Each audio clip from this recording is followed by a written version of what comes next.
It's not Jesus' death that saves us. It's Jesus himself that saves us. Here's the thing. Hebrews won't make sense if Jesus' saving work was finished on the cross. And your atonement won't make sense if your definition of atonement is confined to Jesus' death. You have to open with a shocking intro, right?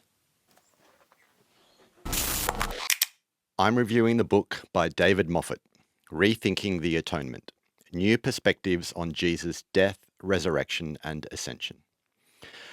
I first read this book a couple of years ago, but after my review of Rilera's Lamb of the Free, so many of you wanted me to review this book as well, so I read it again. A couple of things to mention before I pull this book apart. Moffitt has an earlier book that I have not read, Atonement and the Logic of Resurrection in the Epistle to the Hebrews. After that book came out, the feedback came in, and Moffitt realized he had more to say. So he kept writing, responding to all the feedback and criticism and praise, and he kept honing his thesis. So this book is the result of that. It's a collection of essays and articles written in those years, where he expands, clarifies, and solidifies his earlier work, including one very controversial chapter title, It Is Not Finished.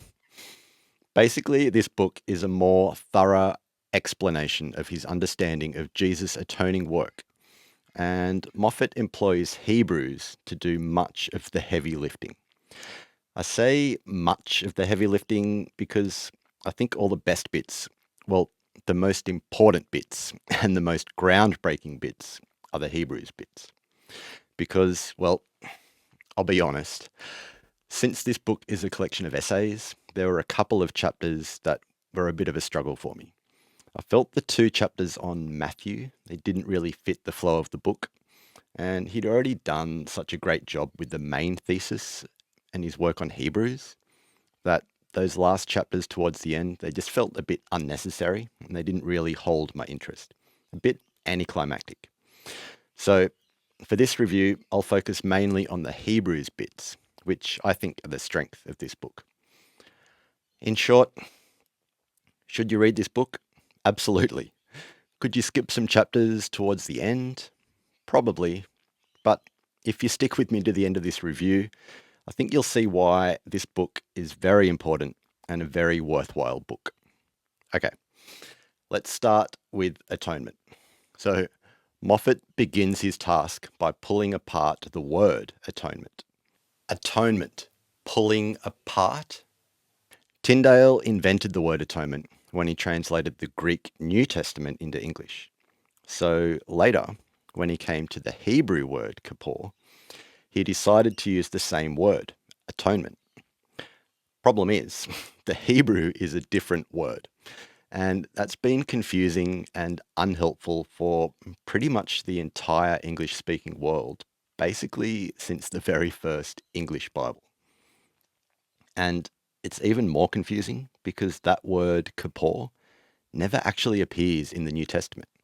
Well, I mean, of course, it's a Hebrew word and the New Testament was written in Greek, but the word the Greek Septuagint uses to translate kippur is never used by any of the New Testament writers. And so we've inherited a problem. One English word used to translate two different words with two different meanings. You can watch my other video on Tyndale's made-up words, but Tyndale's word atonement, at-one-ment, contains the idea of reconciliation. The problem, says Moffitt, is that the Hebrew verb Tyndale translated to atone does not itself express the relational result of these sacrifices. Rather, the verb refers to the mechanism, a cleansing or purification or removal of some hindrance that contributes to the resulting restoration in the relationship. Put simply, the atonement step is not the reconciliation step. The atonement step is the purification step. The reconciliation happens as a result of the whole ritual. As Moffitt says, because these sacrifices do what they do, they allow for the possibility of reconciliation. You might have heard atonement preached this way, and Moffitt's critique hits hard. He says, in modern times, there has been a pronounced tendency to assume that how Jesus atones for his people is primarily, often exclusively, bound up with the event of his death. Jesus' death becomes the central and for some the only mechanism of atonement. That was a quote from chapter 1, and I've definitely heard that preached. But in this view, the resurrection does no more than prove that Jesus' death was effective. Yeah, I've heard that preached too. Unfortunately, though, that misses what may be the main message of Hebrews. Jesus is our high priest perpetually, where he continues to intercede for us forever. And this is a reality precisely because Jesus was raised bodily. Without a human bodily resurrection, we have no one interceding for us in heaven.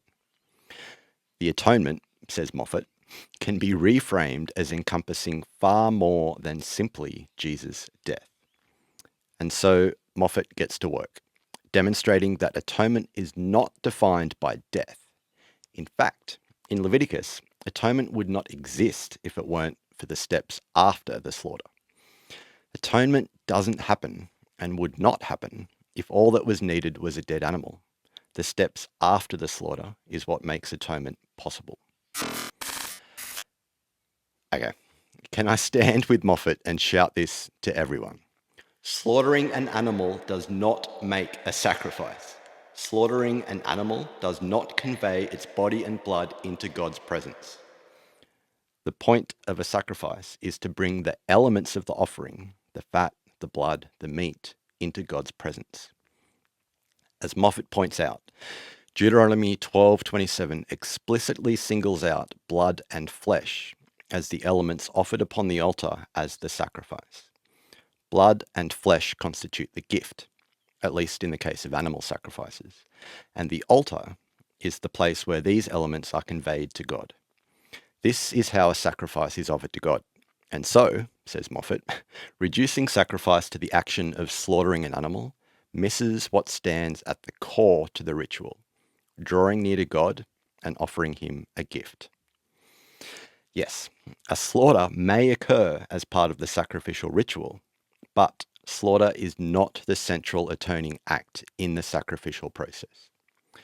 Moffitt suggests that, contrary to the assumption of many today, neither the verb nor the noun sacrifice is, in biblical terms, self-evidently synonymous with the ritual act of slaughtering a victim.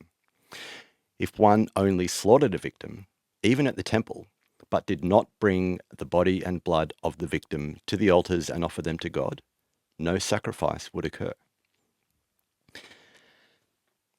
Why is this important?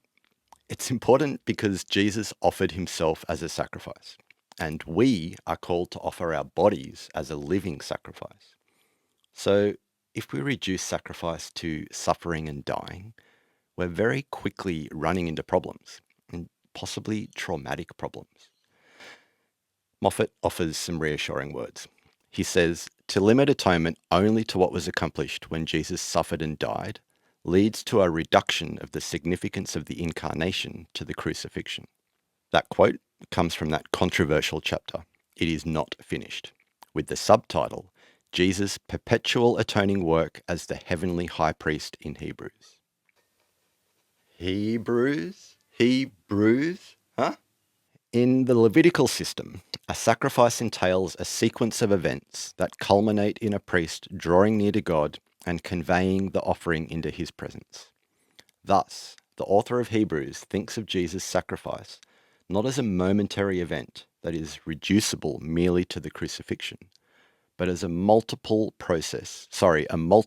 process that culminates in his entry into God's presence in the heavenly Holy of Holies, where he presents himself to God and intercedes for his people. More on this in a moment, because this theme was the highlight of the book for me. Moffitt has a whole chapter on the Isaiah suffering servant that really forced me to rethink the role of this lamb. Isaiah's vision of a suffering servant comes at a time in Israel's history where their piles of sin were so high they were beyond sacrifice. Moffitt says, when the curses of the covenant have fallen upon the nation, no amount of cultic sacrifice will fix the situation because God will refuse to accept them. Indeed, when the people are in exile and Jerusalem lies in ruins, no sacrifices can be offered. Into this mess steps the servant, a servant who is likened to a lamb who is beaten and struck and shorn. Here Moffitt suggests something surprising. This isn't sacrificial language. While some claim that the depiction in Isaiah 53 of the servant being afflicted and led like a lamb to the slaughter implies a sacrifice, there is nothing obviously cultic or sacrificial here. The Hebrew verbs used to describe the various wounds and blows the servant suffers are not cultic. And while this lamb is led to the slaughter, Moffitt notes that that word, slaughter, is not used with reference to any Levitical sacrifices. And Isaiah compares the servant to a sheep before its shearers. And here Moffitt points out something so obvious, I can't believe I'd never noticed it. He says, this is the kind of thing a shepherd does with sheep. Sheep were not taken to the temple to be sheared. The language of 53:7 suggests a pastoral image. Pastoral. Sheep in pasture, not a sacrificial one. This is important because we often assume that what was needed to solve the problem of a broken relationship with God was a sacrifice. But that's not the biblical picture. Sacrifices were meaningless if the covenant was broken. Moffitt says, the depiction of the servant's suffering and the renewal effected by the servant do not, in other words, provide a model of covenant restoration that is sacrificial. Rather, the Isaianic servant serves as the means of restoration needed precisely when sacrifice was impossible because the covenant was in breach. Okay, a quick side quest before we sink our teeth into the Passover lamb. Moffitt has a whole chapter exploring whether Hebrews' heavenly cosmology is metaphorical or, well, is there a tabernacle in heaven? Or is heaven a temple? Or is the tabernacle a microcosm of the whole universe? Or is the earthly tabernacle built to represent the heavenly reality? Or is the heavenly reality something we cannot fathom, so it's all metaphor? Anyway, that was a difficult chapter for me. And not because it doesn't interest me, it's actually something that I find utterly fascinating to think about. But, well, Moffitt uses terms like homeomorphic and analytical hermeneutic, and by the end of the chapter, once I got past all the big words, I was still left with a big unanswered question. If the origin of the tabernacle was in heaven, why did other ancient civilizations, like the Egyptians, have temple structures that were almost identical to the tabernacle that Moses built? So this chapter left me mostly unsatisfied, and I still have many unanswered questions. So help me out in the comments if you think you've got a good answer. Oh, and while you're there, just gently touch that like button for me. Thanks. Why, early on, does Hebrews present Moses as a type of Christ? What did Moses do that Jesus will do, but better? Well, Moffitt pretty convincingly demonstrates that the author of Hebrews does in fact think that Jesus has done something like Moses' performance of the first Passover. Moffitt says, this allows Hebrews to show that Jesus is a better Moses. Not content with vague Passover parallels, however, Moffitt specifically asks, has Jesus done something like Moses' faithful aspersion of blood that results in the protection and liberation of his people from the destroyer and issues in their being led into the wilderness? If so, what did Jesus do? Do you know what I like about David Moffitt? He not only asks the questions, he answers them too. Here, he finds an answer in Hebrews 2:14, which, he says, implies that Jesus' death functions as a Passover-like event that liberates humanity from the enslaving power of death and the great destroyer who wields that power, the devil. That's Moffitt. This is Hebrews. Therefore, since the children share in flesh and blood, he himself likewise also partook of the same, so that, through death, he might destroy the one who has the power of death, that is, the devil. And just as Moses instituted the Passover ritual and then led the people out of slavery, Jesus suffered, died, and was perfected so that he could lead many children to glory. That's Hebrews 2, 9 through 14. This allows Hebrews to show that Jesus is a better Moses, the one who freed his siblings, those who were held in slavery all their lives by the fear of death. After all that, if you're still not convinced of the connections between Jesus and Moses and Passover, Moffitt points out how Hebrews chapters 3 to 4 unambiguously compare the readers to the Exodus generation. Okay, so if Jesus is leading people like a Moses figure, and if Jesus' salvific work was more than merely his death, in John's Gospel, when Jesus cries out, "It is finished," surely this means that the full and final work of Jesus' sacrifice and atoning work was completed on the cross. Finished means finished, doesn't it? Doesn't it? Yet Hebrews stresses Jesus' ongoing work as our high priest who sits forever, interceding for us perpetually. Does Hebrews disagree with John? Does Hebrews disagree with Jesus? On the Day of Atonement, according to Leviticus 16, atonement is made in the most holy place, when the high priest presents the blood before God's presence on the mercy seat. And so, Moffitt wonders whether the writer of Hebrews would associate Jesus' crucifixion as the moment of atonement, or would Hebrews' concept of atonement happen when Jesus presents himself and his blood in the heavenly most holy place, before God's presence? According to Moffitt, on this supposition, the author of Hebrews is more likely to stress Jesus' entry into the heavenly Holy of Holies to present his offering in God's presence than to focus on the death of Jesus on the cross. Moreover, the language of blood in this larger conception would probably function for the writer as a metaphor, not for Jesus' death, as if one would ever bring death into God's presence, but for his life. And I'm like, okay, Moffitt, stop mincing words. Tell us plainly, when and where was atonement made? Moffitt says, to put the issue more bluntly, I argue that Jesus' death on the cross is not the place or the primary means of atonement for the author of Hebrews. Rather, when the writer claims in Hebrews 8:4 that Jesus can only serve as a high priest in heaven, he intends to say that the great atoning moment of the incarnation occurred not when Jesus was crucified, but after he was resurrected and ascended into heaven. There he presented himself alive and incorruptible before God. Within the context of the Day of Atonement, Moffitt says that the slaughter of the animal has no particular atoning significance in and of itself. Instead, what is important is the procurement of the life of the animal. Thus, he says, if there is any focal point of Yom Kippur, it is on the sprinkling of the blood in the Holy of Holies. That is to say, it is the moment when the life of the animal is taken into God's presence. And that, dearest viewers, is why I think this is a groundbreaking book.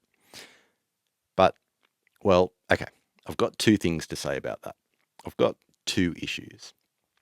First, it really shouldn't be all that groundbreaking, because I recently learned that apparently Anglicans were saying this back in the 17th century. William Beveridge was a prominent Anglican clergyman and theologian who served as bishop, and over 300 years ago, he said that the atonement was made in the most holy place rather than at the slaughter. Second, with the recent events and the talk of a global Anglican church split, I went and I did some research. And the side that's calling for a split, or maybe it's a coup, well, I read their statement of faith, and it's a statement called the Jerusalem Declaration of 2008. And in it, they say, it's by Jesus' atoning death that our redemption is secured. And, well, come on, Anglicans, we can do better than that. And so, on that bombshell, no, perhaps I'm being unfair. I finished writing this review last night, but as I reflected on it this morning, I got to thinking it doesn't have to be that black and white. It's not an either or. It's more a both and. Did Jesus' atoning work happen on the cross? Yeah, it did. But Jesus' atoning work did not finish on the cross, nor was it even primarily on the cross. I don't think it even began there. I think God was in Christ, reconciling the world to himself. And this began with the incarnation. And then, by necessity, included his birth, life, death, resurrection, and ascension, and his ongoing intercession as high priest in heaven. Which comes back to that quote that I opened with. It's not Jesus' death that saves us, it's Jesus himself. Okay, I'll finish with a quote from a chapter titled Blood, Life, and Atonement. Just as Yom Kippur focuses not on the slaughter of the victim as the atoning moment, but on the presentation of its blood, that is, its life, before God, so also the author of Hebrews thinks in terms of the presentation of Jesus' indestructible life before God as the central act that effects atonement.